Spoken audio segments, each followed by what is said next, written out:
오늘 말씀은요, 민들레 성도라는 제목을 가지고 말씀을 나눠보도록 하겠습니다. 이번 주에 뭐가 끝났죠? 네, 수련회가 끝났습니다. 어떻게 다들 많이 은혜 받았나요? 그래요. 어떤 은혜를 받았습니까?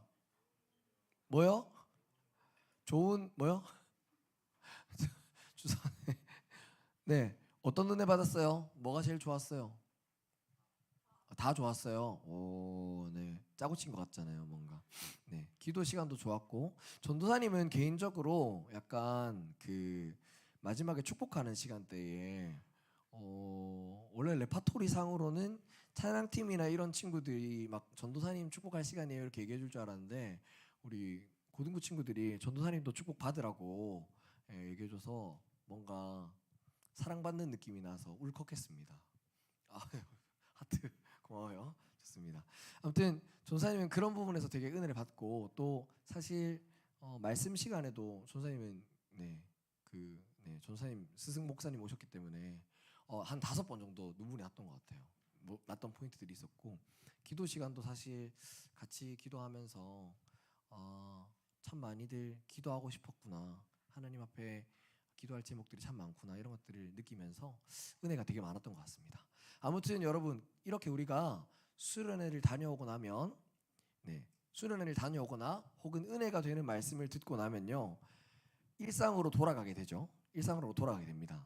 근데 일상으로 돌아가게 되면요 어떤 일들이 시작되기 시작하냐면 반드시 받았던 은혜를 없애버리려는 영적인 시험들이 찾아옵니다. 여러분들이 수련회에서 은혜를 받았잖아요. 그러면 그 은혜를 없애버리려고 하는 은혜를 송두리째 쏟아버리려고 하는 시험들이 찾아옵니다. 은혜를 지키기 힘든 일들이 생겨나는 거죠. 그 이유는 크게 두 가지로 생각해 볼 수 있는데요. 첫 번째는 우리 내면에 관한 부분입니다. 두 번째는 외부적인 상황에 관한 부분이고요.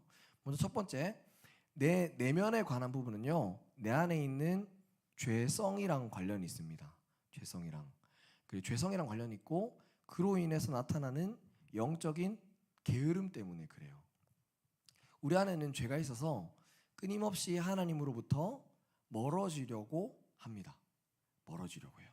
하나님이 원하시는 삶이 아니라 내가 원하는 삶으로 계속해서 끌어당기는 거예요. 우리는 기본적으로 마음속에 죄가 있기 때문에 하나님과 가까워지려는 삶이 아니라 하나님이랑 멀어지려는 삶, 하나님이 원하는 것과 먼 것을 추구하는 삶을 기본적으로 가집니다. 계속해서 하나님과 떨어지려고 하는 습성이 있는 거예요. 그래서 여러분 신앙생활은 부지런해야 잘할 수 있습니다. 영적인 부지런함을 가져야만 하나님과 가까워질 수 있는 거예요. 신앙생활을 잘 생각해 보면 죄의 강 위에 띄어져 있는 배를 타고 있는 거랑 같다고 생각합니다. 여러분 죄의 강 위에 배가 띄워져 있고 여러분이 그 위에 타고 있으면요 노를 젓지 않는다고 생각하면 어떻게 해야 되겠습니까? 계속해서 죄를 따라서 흘러가는 거예요. 끊임없이 노를 저어야만 제자리에 있을 수도 있는 거예요. 그리고 제자리에 있는 것보다 더 크게 노를 저어야만 우리 신앙이 성장할 수 있는 겁니다. 그래서 신앙생활에는 영적인 부지런함이 꼭 필요한 거예요. 매일매일 말씀 읽는 노를 저어야 되고요. 매일매일 큐티하는 노를 저어야 되고 매일매일 시간을 따로 내서 기도하는 노를 젓지 않으면 제가 분명히 말씀드립니다. 제가 예언하겠습니다. 예언. 여러분들의 신앙은 다시 수련회 가기 전 혹은 그 전보다 더 먼 것으로 돌아갈 수 있습니다. 여러분이 부지런하게 영적인 노를 저어야 할 수 있습니다. 자, 이와 같이 은혜를 가지고 있지 못하게 지키지 못하게 공격하는 두 가지 이유가 있다 했죠. 첫 번째 방금 제가 얘기한 그 내면적인 문제. 첫 번째로 얘기한 건요. 내 내면에서 일어나는 문제예요. 근데 나머지 하나는 뭐라고 했어요, 전사님이? 외부에서 일어나는 거라고 했죠. 외부에서. 뭐냐면 내 외적인 상황에서 내가 은혜를 지키지 못하게끔 하는 일들이 생겨난다는 거예요. 한 집사님이 있었습니다. 한 집사님이 수련회에 참석해서 은혜를 많이 받으셨어요. 은혜를 많이 받아가지고 난 이제 하나님이 기뻐하는 삶을 살아야겠어 라고 얘기하면서 집에 가는 길에 다음날 출근해야 되니까 집에 가는 길에 찬양을 딱 틀고요. 수련 때 받은 수련 그 뭐냐 그 나의 삶 나의 모든 좋더라 딱 틀고요. 딱 흥얼거리면서 타고 가고 있었습니다. 뭐 나의 삶 나의 모든 거 1절 다 부르고 후렴을 1절을 다 부르고 나서 좋네 후렴 한 번 더 불러야겠다라고 생각하는 딱 순간에 깜빡이 켜지 않은 차가 자기 앞으로 딱 끼어드는 거예요. 그래서 집사님이 방금까지 찬양하다가 아씨 운전을 뭐 저래 하노. 어떤 상황인지 짐작이 약간 가세요. 은혜를 받으면요 은혜를 깨트리려는 외부적인 상황 요인들이 많이 생겨나는 거예요. 이 집사님뿐만 아니라 여러분들도 그렇지 않습니까? 수련회에서 은혜 가득가득 받으면 어떻게 해요? 마음이 착해지죠. 뭔가 착해지죠. 뭔가 표정이 밝아지고 옆에 있는 친구를 뭔가 사랑스럽게 쳐다보고 그래서 이제 집에 가서는 예수님처럼 살아야겠다 이러면서 막 집에 딱 도착해서 막 설거지도 하고 엄마 일도 도와주고 막 이렇게 하고 옆에 동생이 와서 막 그래 뭐 라면 먹고 싶니? 라면도 끓여주고 그래서 이제 동생이 왜 이러는데 이러면서 막 이렇게 할 때 막 나 이제 예수님처럼 살 거야 이렇게 얘기하니까 누나야 왜 안 하던 행동하는데 바로 이제 은혜가 깨지기 시작하죠. 또 눈물 흘리면서 기도했던 친구들이 생각나서 친구들한테 이제 사랑으로 뭔가 다가가려고 해요. 그러니까 친구들이 오글거린다 하지 마라. 바로바로 은혜가 팍팍팍 깨지기 시작하는 거예요. 은혜를 받고 나면요 꼭 이렇게 은혜를 쏟아버리게끔 하는 일들이 시험이 찾아옵니다. 뿐만 아니라 세상은요 우리가 믿음대로 은혜를 가지고 살아가려고 하는 것을 끊임없이 괴롭히고 핍박합니다. 야 믿음으로 살면 뭐라도 될 것 같다고 생각하냐? 말하면서 조롱하고 비아냥거립니다. 우리가 가진 믿음을 우리가 가지고 있는 은혜를 끝까지 지키지 못하도록 핍박하는 거예요. 오늘 본문의 이야기도 오늘 우리가 읽은 본문 사도행전의 이야기도 마찬가지입니다. 계속해서 우리가 사도행전을 보고 있죠. 성령 충만함을 받은 예수님의 제자들이 교회 공동체를 만들어요. 교회 공동체를 만들고 이 교회 공동체가 많은 기적과 선행들을 베풀기 시작합니다. 복음을 전하니까 전하는 복음을 듣고 믿는 사람들이 점점 많아지는 부흥의 일들이 일어나기 시작해요. 성령 충만함을 받은 성도들이 많아지자 어떤 일이 생기느냐? 성령 충만함을 지키지 못하도록 만드는 시험들이 찾아옵니다. 그때부터 박해와 어려움이 시작되는 거예요. 근데 오늘 사도행전의 말씀은 특이하게도 거기서 끝이 아니라고 얘기를 합니다. 박해와 어려움에서 끝이 아니라고 얘기해요. 오히려 은혜를 지키지 못하도록 방해하는 순간에도 어떻게 하나님이 일하시는지를 오늘 본문에서는 말하고 있습니다.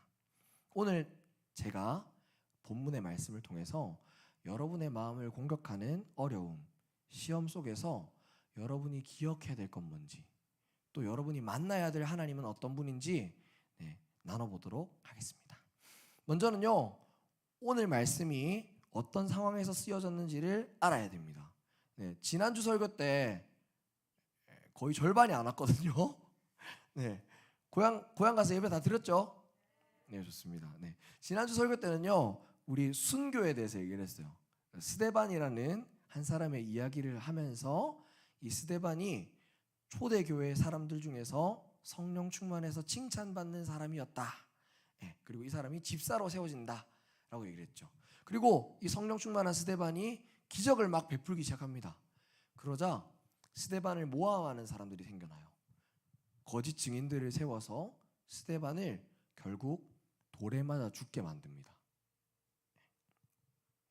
돌에 맞아 죽게 만듭니다. 오늘 말씀은요 스데반이 돌에 맞아서 죽고 난 바로 직후의 이야기예요. 스데반의 죽음을 기점으로 성령 충만하게 활발하게 움직이고 있던 교회는 마치 찬물을 끼얹은 것처럼 갑분싸 갑자기 분위기가 싸해지기 시작합니다. 그리고 이전과는 다른 일들이 벌어지기 시작해요. 막 얼마 전까지만 해도 성령 충만해서 복음의 얘기를 하면 사람들이 막 몰려들었는데 이제는 핍박이 시작되기 시작합니다. 자, 오늘 말씀 1절을 같이 한번 읽어볼까요? 오늘 말씀 1절 시작. 사울은 그가 죽임 당함을 마땅히 여기더라. 그 날에 예루살렘에 있는 교회에 큰 박해가 있어 사도 외에는 다 유대와 사마리아 모든 땅으로 흩어지니라. 그 제 목이 안 좋아가지고 여러분 그래도 잘 들리죠? 좋아요. 집중해서 들어주세요. 좋습니다. 자, 스데반이 죽고 나서 초대교회에 어떤 일들이 일어나기 시작합니까? 초대교회도 이제 사람들의 박해를 받기 시작해요. 박해를 공격을 받기 시작합니다. 지금까지 벼르고 있었던 사람들이, 지금까지 벼르고 있던 정통 유대인들이 봐, 예수님 믿는 사람들 다 이단이잖아, 잡아넣어, 이러면서 초대교회를 보라는 듯이 박해하기 시작해요. 3절에는요 그 박해의 내용이 실제로 어떠했는지를 설명합니다. 3절 말씀 읽어보겠습니다. 시작. 사울이 교회를 잔멸할세 각 집에 들어가 남녀를 끌어다가 옥에 넘기니라. 사울이라는 바리새인 중에 바리새인, 진짜 뛰어난, 우리가 아는 나중에 바울인데, 이 사람이 어떻게 하냐면요 교회를 어떻게 한다고요? 잔멸한다라고 되어 있죠. 여러분 잔멸한다 무슨 뜻인지 알아요? 국어 영역에 언어 영역에 나오진 않겠죠. 이 잔멸한다라는 말의 의미를 조금 더 원어적으로 살펴보면 어떤 느낌이냐, 야생의 멧돼지가 산딸기 열매를 짓이겨 누르는 느낌입니다. 무슨 느낌인지 알겠어요? 교회를 막 찍어 눌러가지고 피범벅이 된 것 같이 쫙 찍어 누르는 그런 상황인 거예요. 교회를 어떻게 찍어 누른다고요? 이때 당시에 교회는 어땠냐면 집에 모여서 예배를 드렸거든요. 예를 들어서 한결이가 있다. 한결이가 예수님 믿는 사람이에요. 그럼 예수님 믿는 사람들이 다 한결이 집에 모여서 이렇게 딱 있습니다. 모여서 예배 드리고 있으면 사울이 딱 찾아와요. 요맨, 여기 예배 3명 드리고 있네. 따라 나오세요. 바로 이제 감옥에 끌고 가는 겁니다. 이런 식으로 예수 믿는다는 사람들을 조롱하고 손가락질하면서 감옥에 잡아놓기 시작해요. 그리고 그 사람들은 합법적인 이유가 있어요. 왜냐하면 유대교가 가지고 있었던 종교법을 위반했다는 이유로 추종자들을, 예수님을 믿는 추종자들을 하나씩 끌고 와서 감옥에 잡아놓기 시작합니다. 그 박해의 결과로 어떤 일이 벌어지냐, 봅시다. 이렇게 사울과 유대인들이 교회를 박해하기 시작하자 이 교회에 있는 사람들은 머물러 있을 수 없었어요. 예수님 믿는 사람들이 머물러 있을 수 없었다고요.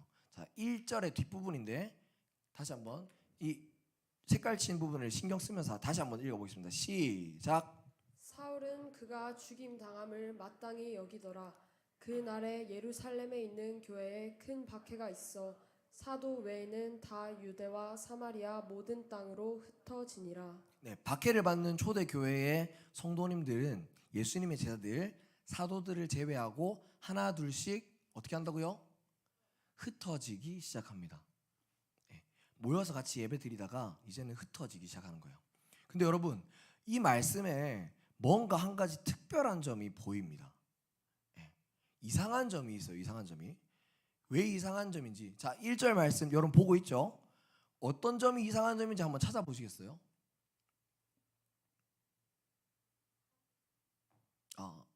마음속으로 생각해 보세요. 자, 제가 힌트를 드리겠습니다. 잘 보세요. 제가 지금부터 똑같은 이야기를 들려드릴 건데 이 두 개 중에 뭐가 더 맞다라고 생각이 되는지 여러분 들어보세요. 첫 번째, 임원임사들이 모여 있었어요. 근데 전도사님이 찾아가서 괴롭힙니다. 임원임사들이 전도사님의 괴롭힘을 받아서 도망치듯이 흩어졌습니다. 첫 번째 문장 끝이에요. 두 번째 문장, 임원임사들이 모여 있었어요. 전사님 찾아가서 임원임사들이 괴롭혔어요. 임원임사들이 전사님의 괴롭힘을 못 이겨서 갈릴리 채플로 어제와 오늘로 우물가로 도망쳤습니다. 1번 문장이 좀 더 맞는 것 같아요. 2번 문장이 좀 더 맞는 것 같아요. 2번이 더 맞는 것 같아요. 아니 어디로 흩어졌는지 얘기를 한다고요? 여러분 그렇게 얘기해요. 전사님이 와서 괴롭혔는데요. 도원이는 어디로 갔고요. 어디로 갔고요. 이렇게 안 해요. 원래 문장으로 따지면 흩어졌다 하면 끝이에요. 맞죠? 근데 흩어진 장소가 적혀 있는 거예요. 여기 성경에는 보여요? 보여요? 맞죠? 보통 상황에는요, 아까 전사님 말한 것처럼 1번처럼 큰 박해가 있어 사도 외에는 흩어지니라 하면 되잖아요. 근데 저 사이 부분에 특별히 언급되는 장소가 나오는 거예요. 자, 이 부분을 신경 써서 다시 한번 1절 읽어보겠습니다. 시작. 사울은 그가 죽임 당함을 마땅히 여기더라. 그 날에 예루살렘에 있는 교회에 큰 박해가 있어 사도 외에는 다 유대와 사마리아 모든 땅으로 흩어지니라. 자, 여러분 특이하게 언급된 장소 세 군데가 어디입니까? 유대와 사마리아 모든 땅. 성경을 기록한 저자가 왜 이 세 개를 굳이 억지로 집어넣어서 언급했을까요? 여러분, 유대, 사마리아 모든 땅 생각나는 거 있어요? 사도행전 다시 처음부터 해야 되나요? 사도행전에서 가장 중요한 문장 1장 8절 읽어보겠습니다. 시작. 성령이 너희에게 임하시면 너희가 권능을 받고 온 유대와 사마리아와 땅끝까지 이르러 내 증인이 되리라. 자, 여러분, 왜 성경의 저자가 8장 1절에서 굳이 장소를 적어놨는지 조금 감이 옵니까?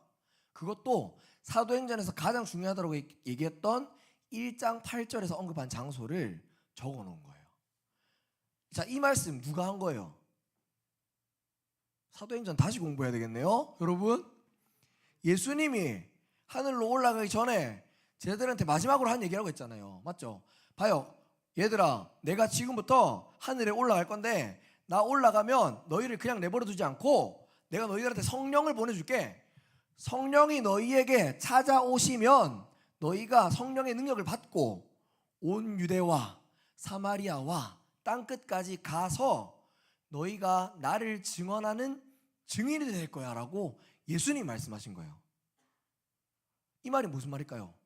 사도행전 8장 1절은 사도행전 1장 8절에서 말씀했던 예수님의 말씀이 이루어지고 있다는 말인 거예요. 예수님을 통해서 약속했던 그 약속의 말씀이 8장 1절에서는 하나도 틀린 거 없이 이루어지고 있다는 걸 보여주는 거예요. 여러분, 이 말씀이 우리에게 말하는 바가 뭐겠습니까? 무슨 의미가 있겠습니까? 겉으로 보기에는 교회가 핍박을 받아서 흩어진 것처럼 보여요. 공격을 받아서 도망친 것처럼 보여요. 그런데 하나님은 그 흩어짐까지도 사용하셔서 하나님의 뜻을 이루어 가신다는 거예요. 겉으로 보기에는 좌절하고 낭망하고 소망이 없어진 것 같은 상황인데 그 와중에도 하나님은 그 상황을 역전시키셔서 자기의 뜻을 이루신다는 거예요.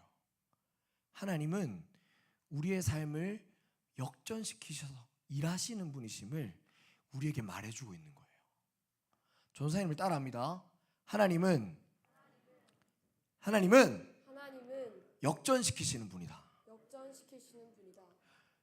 그러므로 우리는 어떻게 생각해야 됩니까? 핍박의 상황이 다가올 때, 어려움의 상황이 다가올 때 어려움과 좌절의 상황을 보지 말고 하나님을 바라봐야 되는 거예요.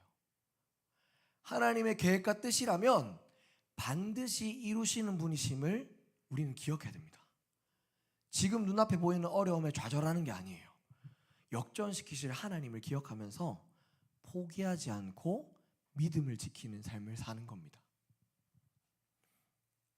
여러분, 은혜로 사는 걸, 믿음으로 사는 걸 절대로 포기하지 마십시오. 오히려 더 힘쓰십시오. 세상이 핍박하고 조롱하고 어려움이 닥쳐오더라도 절대로 포기하면 안 돼요. 믿음을 지키면서 사는 게 하나님의 뜻이라면 결국에 하나님께서 역전시키실 겁니다. 핍박을 받아서 흩어진 초대교회의 모습을 통해서 하나님은 온 유대와 사마리아와 땅끝에 복음을 전하기 시작하십니다. 오늘 말씀 5절인데요. 한번 읽어볼까요? 시작. 빌립이 사마리아 성에 내려가 그리스도를 백성에게 전파하니 5절 말씀은 유대와 사마리아와 땅끝까지 이르러 내 증인이 되리라. 이 말한 이 세 개의 장소 중에 하나인 사마리아 성에서 어떤 일이 일어나는지를 얘기하고 있어요. 이 뒤에 5, 6, 7, 8까지가 전부 다 사마리아 성에서 어떤 일이 일어나는지를 적어 놓은 거란 말이에요. 예? 자, 이 빌립이라는 사람은 핍박을 받아서 흩어진 교회 성도 중에 한 사람입니다. 자, 이 빌립이 어디로 가서 사마리아 성에 내려가서 뭘 전한다고요? 복음을 전합니다. 복음을. 예? 그렇게 복음을 전하게 된 결과 이런 일이 일어나고 이런 일이 일어나고 이런 일이 일어나고 뭐 여러 일들이 일어나고 그 최종 마지막의 결과에 어떤 일이 일어난지를 8절에서 얘기하고 있습니다. 8절. 자, 시작. 그 성에 큰 기쁨이 있더라. 맞아요.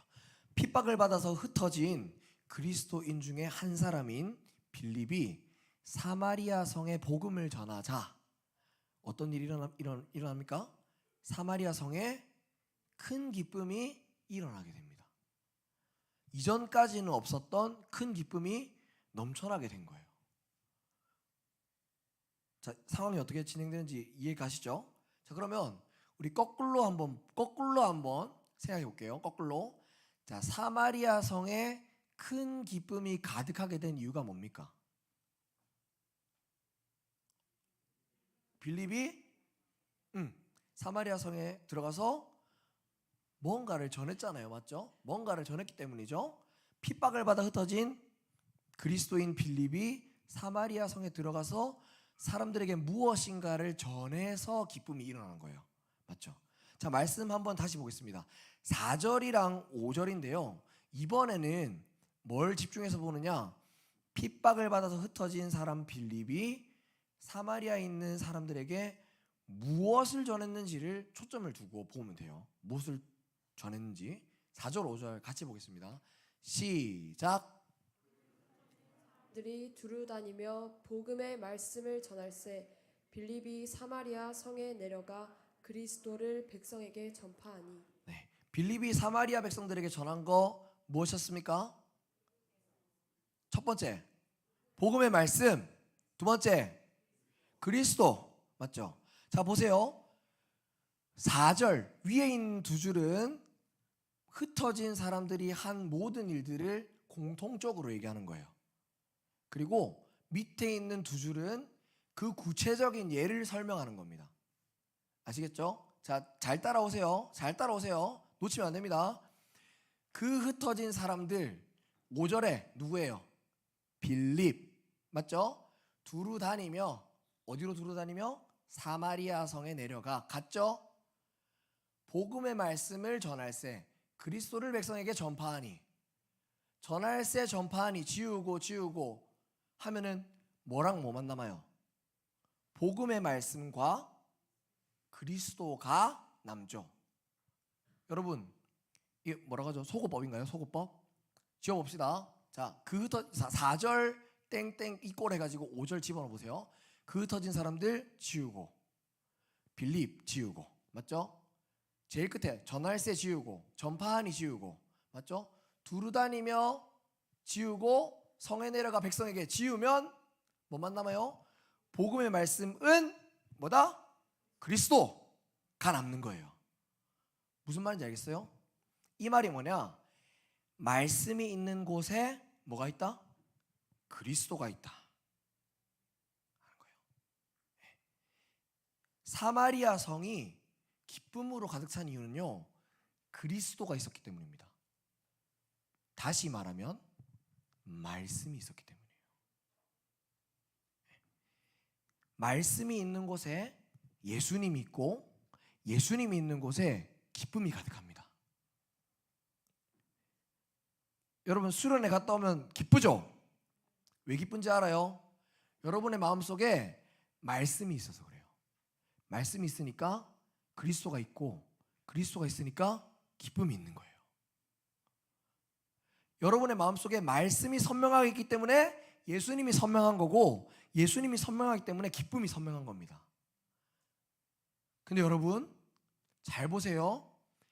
시간이 점점 지나면요, 말씀이 희미해집니다. 그럼 여러분 마음속에 있는 예수님이 희미해져요. 그리고 기쁨이 희미해지는 거예요. 여러분, 수련회 갔다 오고 나서 여러분이 왜 은혜를 잊어버리는지 알겠습니까? 여러분의 마음속에 말씀이 없기 때문이에요. 수련회 가면 좋은 게 뭔 줄 알아요? 2박 3일 동안 말씀 말고는 신경 쓸 게 없어요. 그러니까 예수님이 선명해지는 거예요. 그런데 수련회에서 딱 떠나오자마자 뭐냐? 말씀 말고 내 안에 너무 많은 게 다 들어와요. 그러니까 말씀이 희미해지고 예수님이 희미해지고 수련회 때 누렸던 기쁨이 없어지고 수련회 때 누렸던 천국이 없어지는 거예요. 여러분, 반드시 기억해야 됩니다. 반드시 뭘 기억해야 되냐? 매일매일 우리 마음속에 말씀을 두어야 됩니다. 여러분의 마음속에 하나님의 말씀을 두어야 우리 마음속에 예수님이 계속해서 생각나는 거예요. 그리고 기쁨이 계속해서 이어지는 거예요. 둘째 날 저녁에 상권 목사님이 얘기하던 것 중에 영적인 민감성 기억납니까? 내가 아버지 안에, 이게 뭘 나타낸다고 했어요? 영적인 죽음에 대해서 예수님이 얼마나 민감하게 생각하셨는지를 나타낸다고 얘기했죠.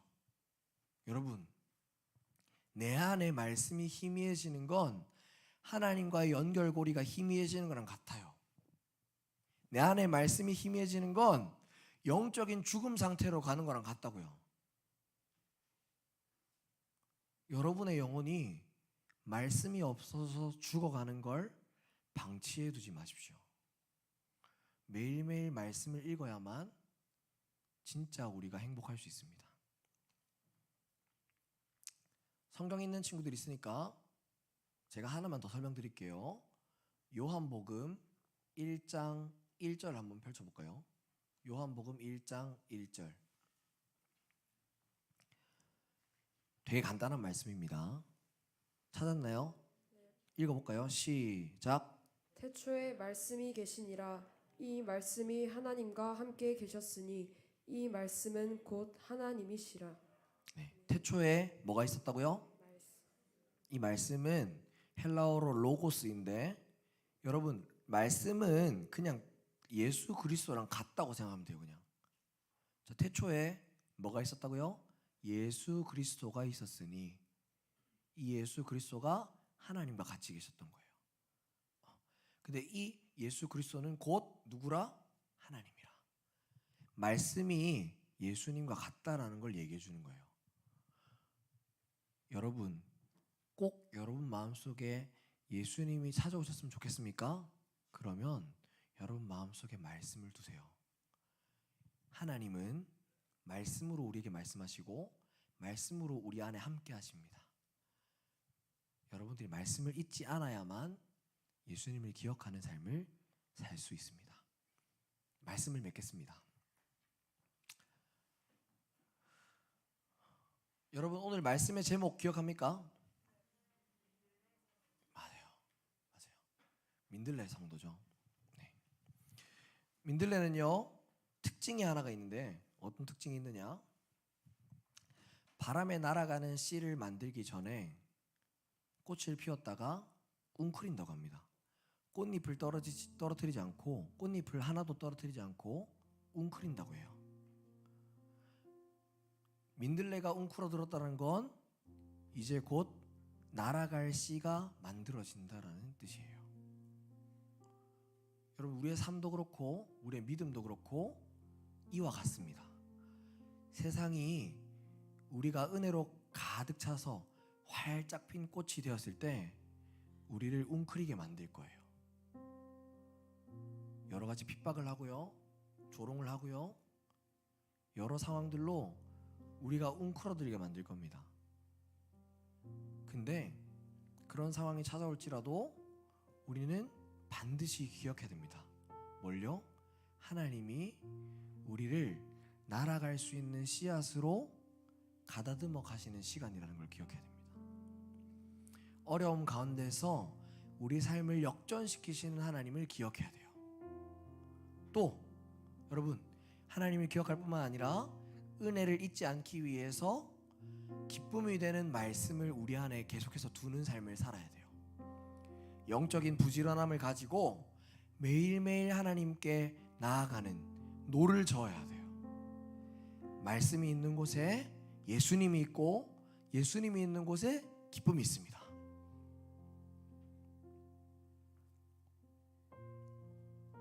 여러분의 삶 가운데 어려움 가운데서도 역전시키시는 하나님을 기억하고 또 매일매일 말씀을 통해서 예수님을 선명하게 바라보면서 그리고 그 말씀을 옆에 있는 친구들에게도 나눌 수 있는 또 다른 누군가에게 씨앗으로 자라날 수 있게끔 또 다른 누군가의 마음속에 큰 기쁨으로 자라날 수 있는 말씀을 나누는 민들레 성도와 같은 삶이 되기를 예수님의 이름으로 기대합니다. 우리 시간 말씀을 기억하면서 찬양할 텐데요, 다 같이 자리에서 일어납시다. 말씀을 듣고 나서 자리에서 일어나서 찬양한다라는 건 큰 의미가 있습니다. 어떤 의미가 있냐면요, 하나님, 저 하나님의 말씀에 가만히 있지 않고 일어서서 하나님의 말씀대로 살겠습니다, 다짐한다라는 의미가 있어요. 나 주님 앞에 섭니다. 주님의 말씀 앞에 다짐하며 살겠습니다. 이런 마음의 고백이 있습니다. 여러분, 오늘 주신 말씀을 기억하면서 내가 있는 곳 어디서든지 하나님의 말씀을 가지고 민들레 씨앗과 같은 민들레 성도로 살아내겠다라는 마음의 고백을 담아 우리 다 같이 나는 예배자입니다 찬양하도록 하겠습니다.